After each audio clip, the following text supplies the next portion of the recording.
Complex, এটা তো শুধু চট্টগ্রামের বাড়িয়া দরবারে দেখেছেন, এত বিশাল কামিল মাদ্রাসা, যেই প্রতিষ্ঠানে অধ্যয়ন করার সুযোগ হয়েছে বলেই আজ আপনাদের সাথে দু চার কথা বলার সুযোগ। আমি তো একটু নগণ্য না, আমার চেয়ে কত বড় বড় আলেম, অর্থাৎ এক কথায় শেষ বাড়িয়া দরবার আলেম জ্ঞানী তৈরি করার ব্যক্তি।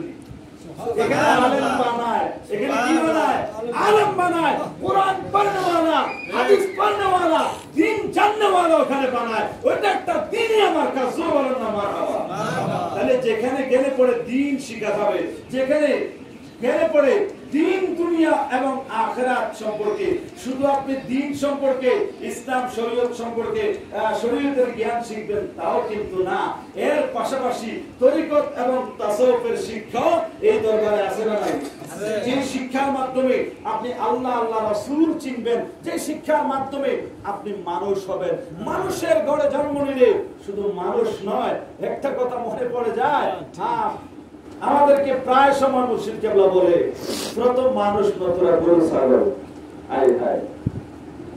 আসলে আমরা আকৃতিগতভাবে যদিও মানুষ, প্রকৃতভাবে আমরা স্বভাবগত দিক দিয়ে একটু বিবেক দিয়ে বিচার করে দেখেন, আমরা কিন্তু মানুষ হতে পারি নাই। আমরা মানুষ হতে পারি নাই। মানুষের মতো মানুষ হলে একজন আরেকজনের হক মেরে খেতে পারে। ঠিক, মানুষের মতো মানুষ হলে আমরা আল্লাহর নাফরমানি করতাম। ঠিক, মানুষের মতো মানুষ হলে আমরা মা বাবার মনে কষ্ট দিতাম না। মসজিদ তোরো, মন্দির তোরো, কিসি কা দিল মত তোরো। মসজিদ ভাঙো বানানো যাবে, মন্দির ভাঙো বানানো যাবে, কারণ অন্তর ভাঙলে আর বানানো যাবে। মান লা ইয়ারহামুল্লাহ, নবী শিক্ষা, মান লা ইয়ারহামুল্লাহ। আমরা আল্লাহর ভালোবাসা রহম পেতে চাই কি চাই না? ওমান লা ইয়ারহামুন নাস, আল্লাহ বলে আমার ভালোবাসা পেতে চাও, আমার দয়া পেতে চাও, আমার আদরের হতে চাও, তাইলে একজন আরেকজনকে ভালোবাসো। এক মানুষ আরেক মানুষকে ভালোবাসতে শিখো, ভালোবাসার হাতকে প্রসারিত করো। আমরা কিন্তু ছোটবেলায় স্কুলে পড়েছি, কবি জসিমউদ্দিন লিখেছেন, সবার সুখে হাসবো আমি, কাঁদবো সবার দুঃখে, নিজের খাবার বিলিয়ে দেব অনাহারের মুখে। পড়ছি না? অনেক সুন্দর কথা। সবার সুখে হাসবো, কেউ খুশি হলে আমি হাসবো, কেউ কষ্ট পেলে আমিও কষ্ট পাবো, কেউ খেতে পারছে না আমি আমার খাবার ওই অনাহারের মুখে বিলিয়ে দেবো। আচ্ছা বলেন, বইয়ের পড়ার সাথে আমাদের বাস্তবতার সাথে কোনো মিল আছে? তাই এই পড়ালেখার দাম নাই, এই পড়ালেখাটা মিশা, ঠিক কিনা বলেন?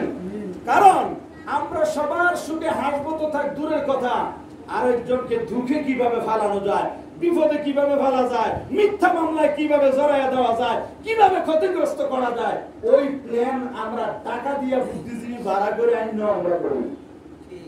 তাহলে ফললাম কি আর করলাম কি?